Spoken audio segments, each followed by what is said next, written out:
Assalamualaikum warahmatullahi wabarakatuh. Halo pemirsa Banjar TV, apa kabar Anda? Semoga selalu sehat dan tentunya senang sekali berjumpa di edisi Lintas Banua Sepekan minggu ini. Tentunya di edisi Minggu 12 Mei 2024. Serangkaian informasi terpilih selama sepekan akan kami hadirkan untuk Anda. Bersama saya Amirat Nahar, inilah informasi selengkapnya.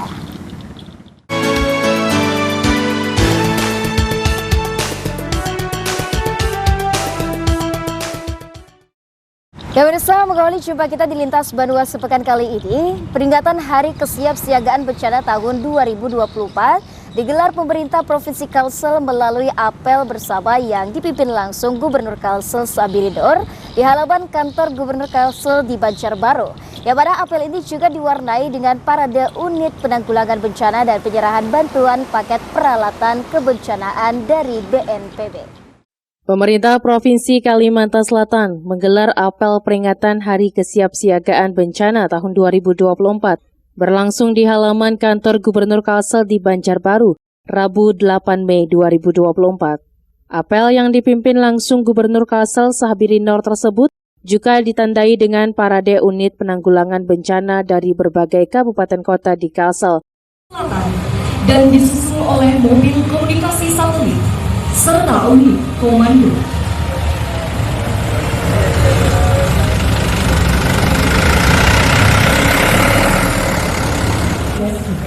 Yang diparadekan oleh Badan Penanggulangan Bencana Daerah Kabupaten termasuk juga dari jajaran TNI dan Polri.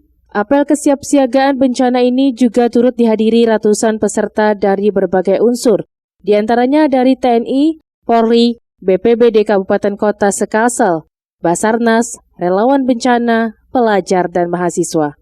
Usai memimpin apel, Gubernur Sabiridor mengatakan peringatan Hari Kesiapsiagaan Bencana tidak hanya menjadi momentum untuk meningkatkan budaya sadar bencana di kalangan masyarakat, tapi setidaknya untuk mendorong pelibatan komponen masyarakat untuk berbagi praktek dalam membangun ketangguhan masyarakat dalam menghadapi bencana. Pasalnya jika bencana itu sudah terjadi, maka akan berdampak terhadap masyarakat, bahkan bisa beresiko menimbulkan kematian. Oleh karena itu harus diantisipasi sejak awal dengan cara menyiapkan seluruh sumber daya yang tangguh dan peralatan yang memadai sehingga bisa diminimalisir. Kerusakan yang paling membahayakan yang harus kita antisipasi adalah kerusakan kepada kita sendiri, masyarakat atau makhluk ya. Ini yang sangat biasa, yang sangat kita antisipasi karena kalau sudah ke manusianya ini resikonya adalah kematian dan kita selalu meminimalisir menghindari setiap bencana itu menimbulkan kematian. Paling tidak kalau kita siap siaga seperti ini kita akan banyak manfaatnya, terutama bencana-bencana yang tadinya besar bisa kita hadapi dengan kesiapsiagaan yang tangguh. Insya Allah korbannya sangat bisa diminimalisir. Pada kesempatan itu, Gubernur Kalsel secara simbolis juga menyerahkan sejumlah bantuan peralatan kebencanaan dari BNPB kepada BPBD Kabupaten Kota se-Kalimantan Selatan.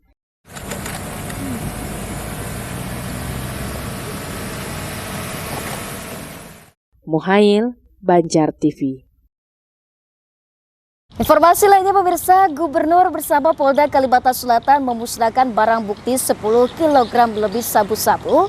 Selain itu ada juga 1.000 lebih butir ekstasi dan 400 gram lebih narkotika jenis ganja. Gubernur Kalimantan Selatan Sabiridor bersama Kapolda Irjen Polisi Winarto serta jajaran Forkopimda Kalsel melakukan pemusnahan barang bukti narkotika Rabu 8 Mei 2024. Pantauan Banjar TV, barang bukti narkotika yang dimusnahkan tersebut yakni sabu sebanyak 10 kg lebih, 1.122 butir ekstasi, dan 412,35 gram ganja. Pemusnahan dengan cara di blender tersebut juga disaksikan 44 orang tersangka yang berhasil diamankan. Kapolda Kalsel Irjen Polisi Winarto kepada awak media mengatakan ada 3 jenis barang bukti yang dimusnahkan tersebut, merupakan hasil penangkapan tindak pidana narkotika oleh jajaran Ditres Narkoba Polda Kalsel selama Februari hingga April 2024 dengan jumlah tersangka yang diamankan 44 orang dari 36 laporan.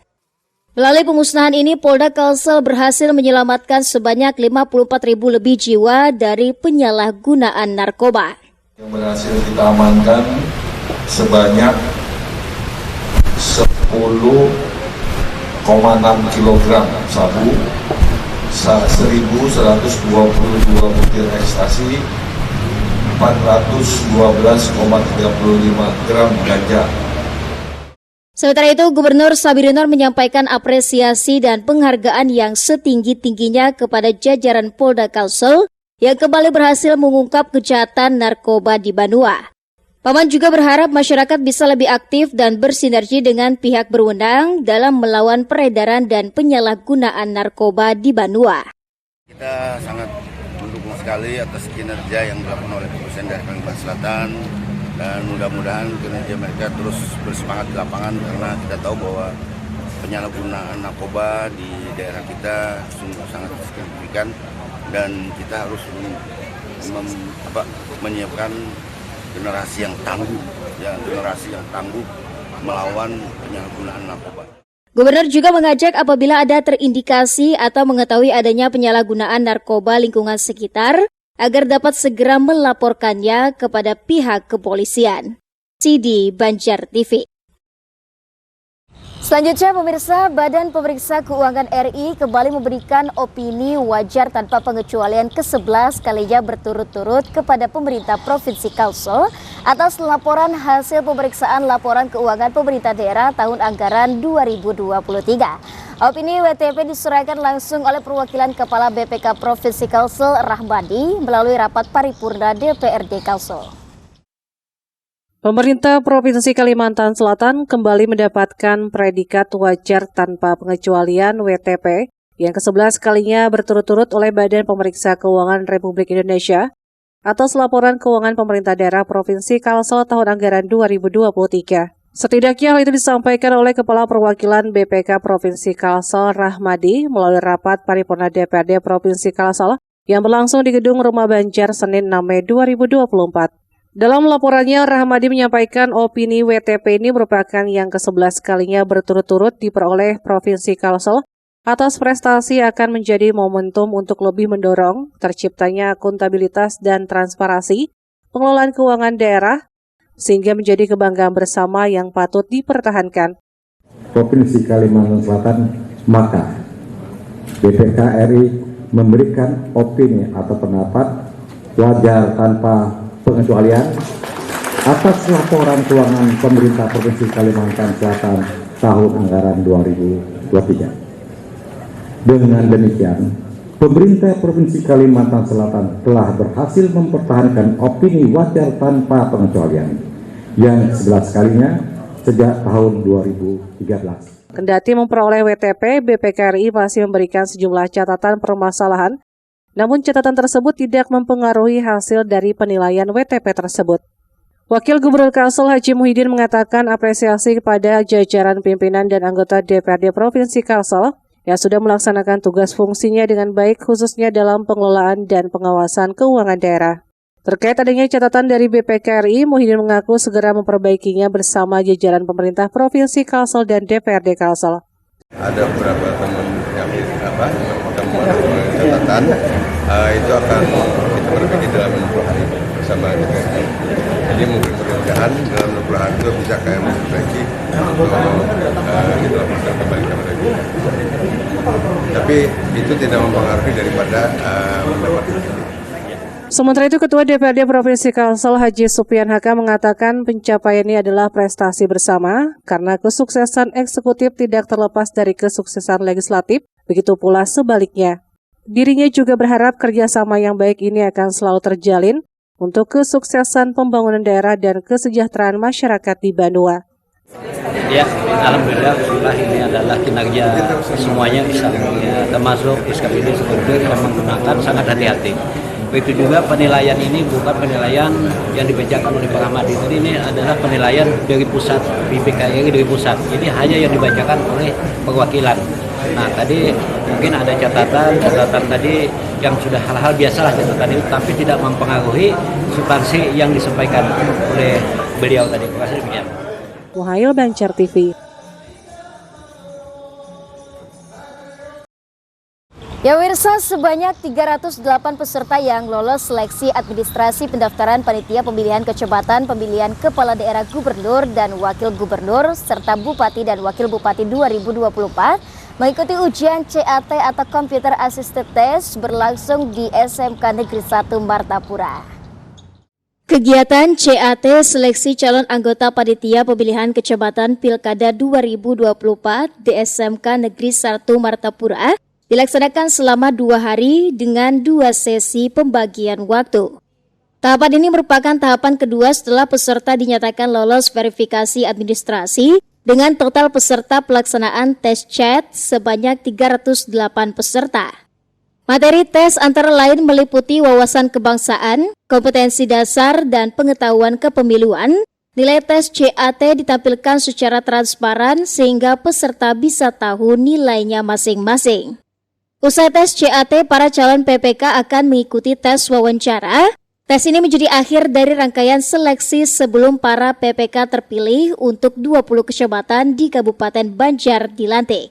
Sudah disampaikan oleh panitia dan rata-rata memang untuk seleksi PPK kita ini ya, itu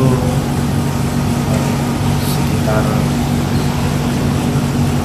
10 sampai 20-an satu kecamatan seleksi yang kedua. Sebelumnya itu seleksi administrasi, di mana kemarin juga sudah terlaporkan, sampaikan ke saya itu ada sekitar 500-an lebih pendaftar, kemudian diseleksi administrasi, sehingga muncullah sekitar dari 20 kecamatan ini sekitar lebih kurang 300 kemarin laporannya sampai ke saya.